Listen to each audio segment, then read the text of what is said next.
any single aspect to date of the reason why the Palestinians are occupied to date is 100% not a middle.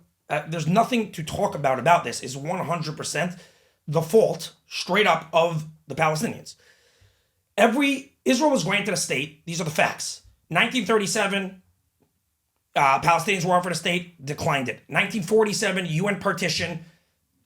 Arabs were offered a state. Jews were offered a state. Jews accepted. Arabs declined. They didn't want Israel having a state.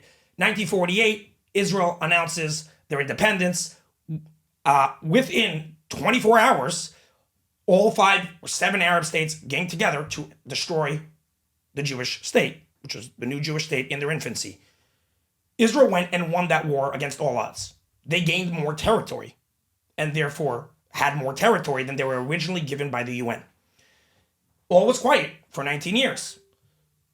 Egypt, Syria, Lebanon, and Jordan. I believe Lebanon was involved, but definitely those 3, Egypt, Syria, and Jordan, all went and attacked Israel again. Israel won the war again and took, obviously, one of the most incredible military operations of all time. I mean, hands down, the most incredible war probably ever. Maybe Alexander the Great back in the day had something more impressive, but they took the Sinai, they took the West Bank, they took the Golan, they took Gaza. I mean, they absolutely demolished the Arab nations. Every single war the Arabs have ever fought was in an effort to beat Israel, eradicate Israel. They have lost every single one, and Israel has gained territory in every single one. This is the greatest act of being sore losers in the history of the world. The Arab states have made so many poor decisions and want Israel to just be so nice to them and so cuddly to them and give them everything they want. They have made every single decision they have made terrible decision after terrible decision after terrible decision. Lost every single war they've had against Israel, despite the fact they outnumbered Israel by miles, right? The 1967 war, the 1948 war, the 1973 war, which, by the way, they started on Yom Kippur, very reminiscent of what they just did, starting this assault on Simchat Torah, as everyone knows. So they have waged one war after the next against Israel, lost every single war, and then have requested that Israel just give them back all the land that Israel gained in their wars against them. It's comical. The whole thing's literally comical. It's an actual joke if you just think about it. And now the whole thing is that where we've gotten to at this point is that the Palestinians, and you hear this going on a lot right now, Hamas, you hear the line, Israel's killing Palestinians, and these Palestinians have nothing to do with it. They have nothing to do with it. Look, I'll tell you this. There's a lot of Palestinians that don't have anything to do with it. Obviously, there's 2.3 million Palestinians. They're not responsible for Hamas to a degree, but they are also responsible for Hamas to a degree. That is how life works. This is your government. You elected this government. Your actions have consequences. Okay? That is a reality of life.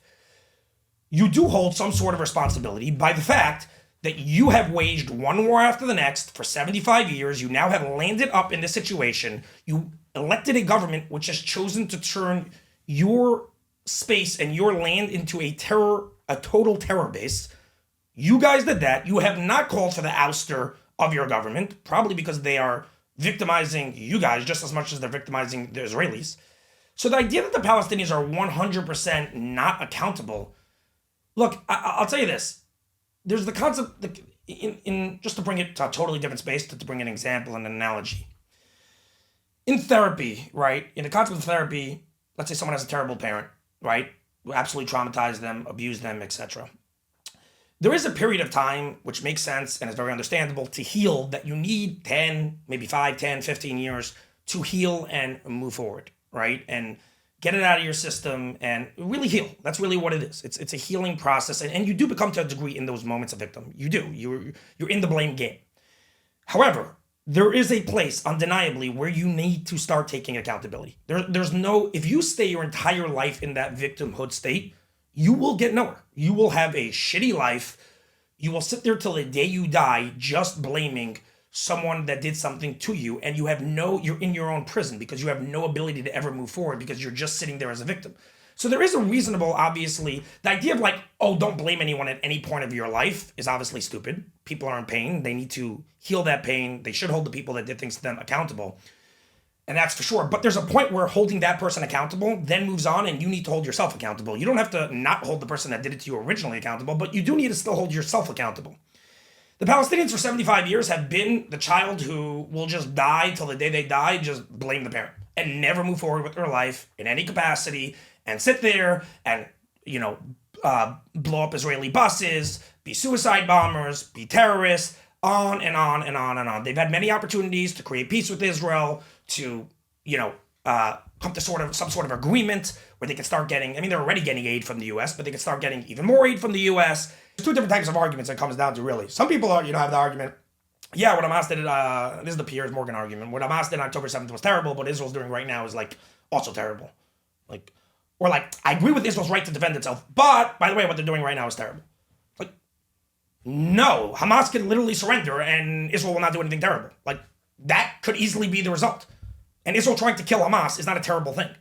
Hamas putting civilians right in front of them and literally having rocket launchers, it's documented. This is not like having rocket launchers right in the middle of playgrounds. That's a terrible thing.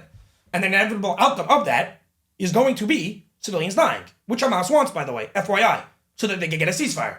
Like all the dumbasses around the world are now running around talking about, so this way we can keep a terrorist regime in power. It's utter idiocy. The whole thing is there's no nuance between good and evil. There's no nuance. There's no middle ground between good and evil. That was what I was saying earlier. Okay, so Israel might have done some bad things. Again, I'm sure you could point something out in 75 years Israel's made a mistake on. No one is perfect. Israel, though, inherently is good. The U.S. is inherently good. And that's why, by the way, they are allies. Because they are both recognized that they're inherently good countries that want the same things.